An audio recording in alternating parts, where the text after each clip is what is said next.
2023ರ ವಿಧಾನಸಭಾ ಚುನಾವಣೆ ವೇಳೆ ನಡೆದಿದೆ ಎನ್ನಲಾದಂತಹ ಮತಗಳ್ಳತನದ ಈಗ ಗಂಭೀರ ತನಿಖೆಗಾಗಿ ಎಸ್ಐಟಿ ಅಧಿಕಾರಿಗಳು ಬುಧವಾರ ಕಲಬುರಗಿ ನಗರದ 5 ಮನೆಗಳ ಮೇಲೆ ದಾಳಿಯನ್ನ ನಡೆಸಿದ್ದಾರೆ. ಮಹತ್ವದ ದಾಖಲೆಗಳನ್ನು ವಶಪಡಿಸಿಕೊಂಡಿದ್ದಾರೆ. ದಾಳಿಯ ವೇಳೆ ರಾಶಿ ವೋಟರ್ ಐಡಿಗಳು ಪತ್ತೆಯಾಗಿವೆ. ಜೊತೆಗೆ 15 ಮೊಬೈಲ್ ಫೋನ್ಗಳು ಮತ್ತೆ 7 ಲ್ಯಾಪ್ಟಾಪ್ಗಳು ಸೇರಿದಂತೆ ಹಲವಾರು ಎಲೆಕ್ಟ್ರಾನಿಕ್ ಸಾಧನಗಳನ್ನು ಅಧಿಕಾರಿಗಳು ಈಗ ಜಪ್ತಿ ಮಾಡಿದ್ದಾರೆ. ಈ ಘಟನೆ ಆಳಂದ ವಿಧಾನಸಭಾ ಕ್ಷೇತ್ರದಲ್ಲಿ ನಡೆದಂತಹ ಚುನಾವಣಾ ಅವ್ಯವಹಾರದ ಮೇಲೆ ಈಗ ಮತ್ತಷ್ಟು ಬೆಳಕು ಚೆಲ್ಲಿದಂತಾಗಿದೆ.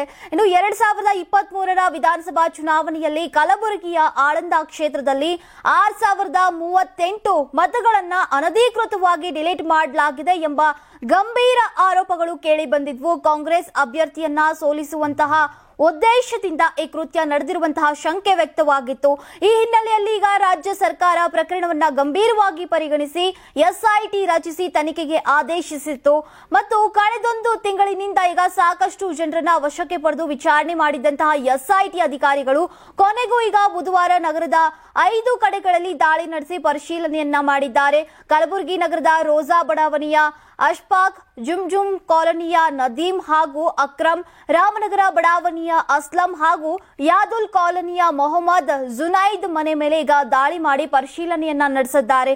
ದಾಳಿಯ ವೇಳೆ ಲ್ಯಾಪ್ಟಾಪ್ ಸೇರಿದಂತೆ ಕೆಲ ಕಡತಗಳನ್ನ ವಶಪಡಿಸಿಕೊಂಡಿದ್ದಾರೆ. ಇನ್ನೂ ಸಹ ಎಸ್ಐಟಿ ಅಧಿಕಾರಿಗಳಿಂದ ಶೋಧ ಕಾರ್ಯ ಮುಂದುವರಿತಾ ಇದೆ. ಇನ್ನು ಈ ಪ್ರಕರಣ ಕಾಂಗ್ರೆಸ್ ಮತ್ತು ಬಿಜೆಪಿ ನಡುವೆ ರಾಜಕೀಯ ಟಾಕ್ ಫೈಟ್ಗೆ ಕಾರಣವಾಗಿದ್ದು ಈಗ ತನಿಖೆಯ ಪ್ರಗತಿಗೆ ಎರಡೂ ಪಕ್ಷಗಳು ಕಣ್ಣಿಡುತ್ತಿವೆ. ಇನ್ನು ನಿಖರ ದಾಖಲೆಗಳು ಹೊರಬಿದ್ದ ನಂತರ ಎಫ್ಐಆರ್ ವಿಸ್ತರಣೆ ಹಾಗೂ ಹೆಚ್ಚಿನ ಬಂಧನಗಳ ಸಾಧ್ಯತೆಯನ್ನ ನಿರೀಕ್ಷಿಸಲಾಗಿದೆ. ನೀವು ಸಣ್ಣ ಆಗ್ಬೇಕಲ್ವಾ? ಅದು ಒಂದು ಉತ್ತಮ ಆಹಾರದಿಂದ ಸಣ್ಣ ಆಗ್ಬೇಕಲ್ವಾ? ಪ್ರತಿದಿನ ನಮ್ಮ ಜೀನಿ ಸ್ಲಿಮ್ ನ ಯೂಸ್ ಮಾಡಿ ಯಾವುದೇ ಸೈಡ್ ಎಫೆಕ್ಟ್ ಇಲ್ದಂಗೆ ನೀವು ಸಣ್ಣ ಆಗ್ತೀರಾ.